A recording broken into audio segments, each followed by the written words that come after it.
আদিল বলল, তুই কি করে জানলি বনু অ্যাক্সিডেন্ট করেছে? অরূপ বলল, আমাকে একজন আননোন নাম্বার থেকে কল করেছে, শুধু এতটুকু বলেছে মির্জাদের একমাত্র বোন অ্যাক্সিডেন্ট করেছে। আমি প্রথমে বিশ্বাস করিনি, পরে আবার কল করে জানাই। আমি লোক লাগিয়ে জানতে পারি কলেজের উল্টো দিকে অ্যাক্সিডেন্ট হয়েছে। গাড়ির বর্ণনা শুনে আমি ছুটে যাই, গিয়ে দেখি বনু অ্যাক্সিডেন্ট করেছে। ইশাদ বলল, আমাদের বাড়ি কলেজের সামনের দিকে, কিন্তু বনু উল্টো দিকে কেন যাবে? অরূপ বলল, বনু উল্টো দিকে গিয়েছে সেটা তো আমি জানি না কেন গিয়েছে। অর্ণব বলল, ওর বডিগার্ডরা কোথায় ছিল? অরূপ বলল, ভাই বনু কালকে জিদ ধরেছিল তার সাথে যেন কেউ না থাকে, সে বাড়ি থেকে একাই চলে যাবে, এমনকি ড্রাইভারও নেয়নি সে, কারো কথাই তো শোনেনি।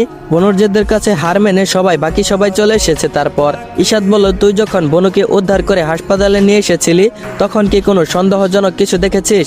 অরূপ বলল, তেমন কিছু তো মনে পড়ছে না সেজ ভাই। আদিল বলল, ভালো করে মনে করে দেখ, একটু ভাব। অরূপ অনেক সময় ধরে ভাবলো, মুখে সামান্য হাসি ফুটিয়ে বলল, মনে পড়েছে, আমি যখন বনুকে খাদের থেকে তুলে নিয়ে এসেছিলাম তখন সেখানে দূরে একটা কালো প্রাইভেট কার দাঁড় করানো ছিল। গাড়িতে আসার সময় পেছনে একটা সাদা গাড়ি দেখেছিলাম, তখন আমার এত কিছু খেয়াল ছিল না। আমি কতক্ষণে হসপিটালে আসবো সেটা নিয়ে টেনশনে ছিলাম। অর্ণব বলল, তুই কি করে জানলি বনুকে অ্যাক্সিডেন্ট করানো হয়েছে? অর্ণব বলল, আমি খবর নিয়েছি। কাল বিকালে যখন হসপিটালে মির্জারা ছুটে এসেছিল তার কিছুক্ষণ পর অরূপ এসে 4 ভাইকে একটা কথা বলেছিল যে তাদের বোনকে অ্যাক্সিডেন্ট করানো হয়েছে। অ্যাক্সিডেন্ট হয়নি, যা শুনে 4 ভাই রেগে গিয়ে বলেছিল যে যে এই কাজটা করেছে তাকে জ্যান্ত পুঁতে ফেলবো। অর্ণব বলল, আদি ওর কাছ থেকে নাম্বারটা নিয়ে অন্তত কমিটির কাছে পাঠিয়ে দে, যদি কোনো ক্লু পাওয়া যায়। আদিল বলল, কোন নাম্বার থেকে কল এসেছে? অরূপ বলল, সেজ ভাই এই নাম্বার থেকে। মোবাইলে নাম্বার দেখিয়ে বলল। আদিল বলল, আমি পাঠিয়ে দিয়েছি। ইশাদ বলল, কাল রাতে বনুকে যে মারতে চেয়েছিল তাকে দেখতে পেয়েছিস? অরূপ বলল, না সেজ ভাই, তার পরনে কালো পোশাক ছিল, মুখটাও একটা মাস্ক দিয়ে ঢাকা ছিল। পালানোর সময় আমার সাথে ধাক্কা লাগে, ঝড়ের বেগে পালিয়ে যায়, আমি শুধু পিছনে নিয়েছি, পিছু নিয়ে ধরতে পারিনি। অর্ণব বলল, সব খবর নে অরূপ, আমার বনুর কিছু হলে এটাকে আমি ছাড়বো না, 24 ঘন্টার মধ্যে আমার সব খবর চাই। অরূপ বলল, ঠিক আছে ভাই, বনুর অবস্থা কেমন ভাই? অর্ণব বলল, কি হবে একমাত্র আল্লাহ তাআলা জানে, কোনো রেসপন্স নেই। অরূপ ছলছল চোখে তাকিয়ে বলল, আমি সকালে বনুর জন্য নামাজ পড়ে আল্লাহর কাছে বনুর সুস্থতা চেয়েছি। দেখেন ভাই, আল্লাহ আমাদের কথা ফেলবে না, বনু ঠিক সুস্থ হয়ে যাবে। অরূপের কথা শুনে 3 ভাই অবাক চোখে তার দিকে তাকিয়ে রইল। যে ছেলেটার সাথে কোনো রক্তের সম্পর্ক নেই, নেই কোনো আত্মীয়তা, সেই ছেলেটাও তাদের বনুকে কতটা ভালোবাসে, এমনটা করতে পারে? ওদের এমনভাবে তাকিয়ে থাকতে দেখে অরূপ বলে উঠল, আমার দিকে এইভাবে তাকিয়ে থেকে লাভ নেই, আমিও আপনার মতো বনুকে অনেক ভালোবাসি।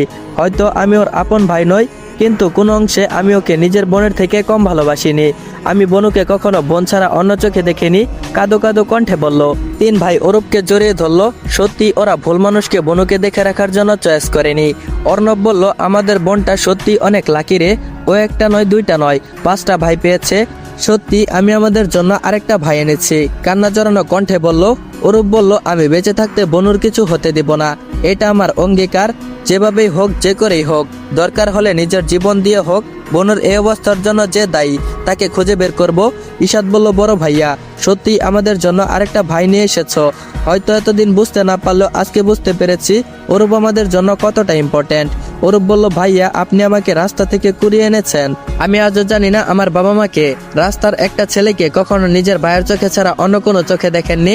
আমার মতো ছেলেটাকে বিশ্বাস করে আপনাদের 7 রাজার ধন আপনাদের বনুকে দেখে রাখার দায়িত্ব দিয়েছেন। আমি আপনার নুন খেয়েছি, কখনো আপনার সাথে বেইমানি করব না, আমায় মাফ করে দিয়েন। আমি কাল যদি দায়িত্বে থাকতাম, আমার সঠিক দায়িত্ব আমি পালন করতে পারিনি, যার কারণে বনু এতটা কষ্ট পাচ্ছে, আমি সত্যি দুঃখিত। অরূপ কাঁদতে কাঁদতে কথাগুলো বলল।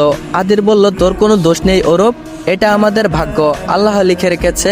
তোর ভালোবাসা দেখে আমারও ভাষা হারিয়ে ফেলেছি, সত্যি আমরা তোকে পেয়ে ধন্য।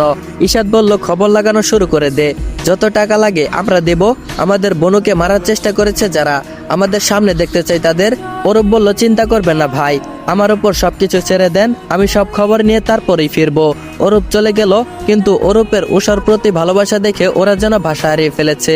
অরূপ খুব গম্ভীর টাইপের ছেলে, কখনো মনের ভাব প্রকাশ করে না, কিন্তু আজ ওর চোখে উষার প্রতি ভাইয়ের ভালোবাসা দেখতে পেয়েছে, যার মধ্যে ছিল না কোনো মিথ্যা, কোনো ছলনা কিংবা বাহানা। হাসপাতালের সামনে গাড়ি থামতেই গাড়ি থেকে নেমে কোটটা ছুঁড়ে ফেলে দিল সদ্য আমেরিকা থেকে আসা ছেলেটি।